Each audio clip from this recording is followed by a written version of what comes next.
Hello student, आज हम पाठ 3 सेनापति जो ऋतु वर्णन है उसकी सेकंड व्याख्या करने जा रहे हैं। इसमें ग्रीष्म ऋतु और वर्षा ऋतु का कवि ने अपनी चतुराई से एक साथ वर्णन कर दिया है, जिसको हम पहले ग्रीष्म ऋतु के पक्ष में देखेंगे और उसके बाद है वर्षा ऋतु के पक्ष में देखेंगे।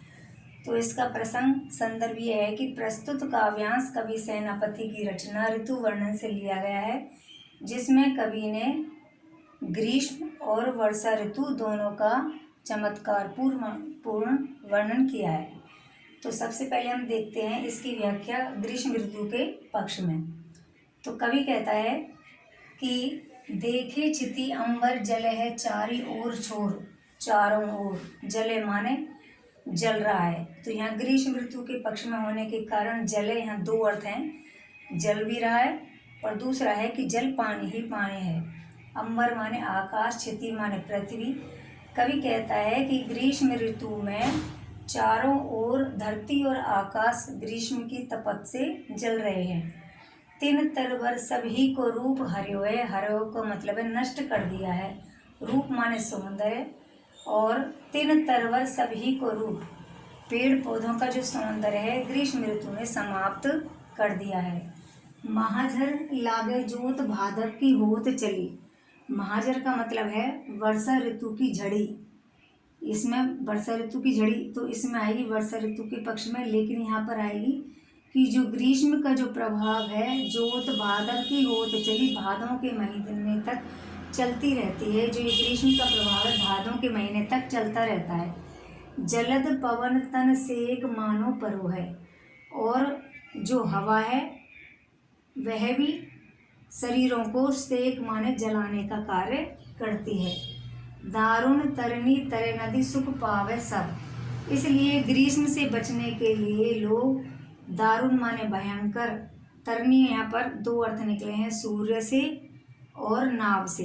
तो यहाँ पर सूर्य लेंगे कि भयंकर, सूर्य की भयंकर गर्मी के कारण लोग उससे निजात पाने के लिए नदी सुख पावे सब नदी के आसपास चले जाते हैं और नौका विहार करते हैं। सीरी घन छाए चाही बोई चित धरोए, और सीरी माने ठंडी, घन माने होते हैं बादल, छाए माने छाया, चाहे वही माने इच्छा रखती है, चित धरोए, और लोग ठंडे स्थानों पर जाना पसंद करते हैं।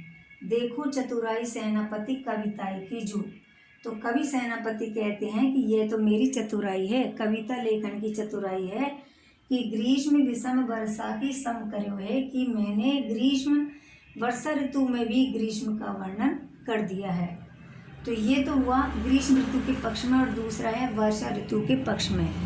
तो कवि कहते हैं प्रस्तुत काव्यांश तो वही आ जाएगा और व्याख्या इस तरह आएगी कि वर्षा ऋतु के पक्ष में कवि कहता है कि चारों ओर जल ही जल, जल है, देखे छिति अंबर की, वर्षा ऋतु में धरती और आकाश में जल ही जल है, चारों ओर पानी ही पानी दिखाई दे रहा है।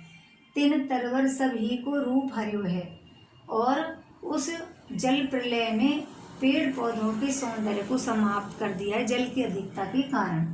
महाजर लागे जोत भादव की होत चली, और जो ये वर्षा की जो झड़ी है, महाजर का मतलब वर्षा की झड़ी, वर्षा की जो झड़ी है वो सावन के महीने से होकर के और भादों के महीने तक चलती रहती है। जलद पवन तन सेक मानो परो है, और उस समय हवा है जो ठंडी हो जाती है। दारुण तरनी तरे नदी सुख पावे सब, और वर्षा ऋतु में लोग सब नदी के किनारे नौका विहार करना पसंद करते हैं। सीरी घन छाए चाहे बोई चित धरोए, और ठंडी हवा भी, ठंडी जो हवा है वह भी छायादार स्थानों को ढूंढती है। देखो चतुराई सेनापति कविताई की जू, तो कवि सेनापति कहते हैं कि यह तो मेरे कविता लेखन की चतुराई है कि ग्रीष्म विषम वर्षा की सम करो है, कि ग्रीष्म ऋतु में भी मैंने वर्षा ऋतु का वर्णन कर दिया है। तो इसका विशेष के पॉइंट ये आएंगे कि इसमें कवित्व छंद की प्रधानता है, अनुप्रास और श्लेष अलंकार का प्रयोग है। श्लेष का मतलब होता है जिसके एक शब्द के अनेक अर्थ निकलते हैं, और दूसरा यह है कि इसमें वर्षा और ग्रीष्म ऋतु दोनों का चमत्कार वर्णन किया है। Thank you.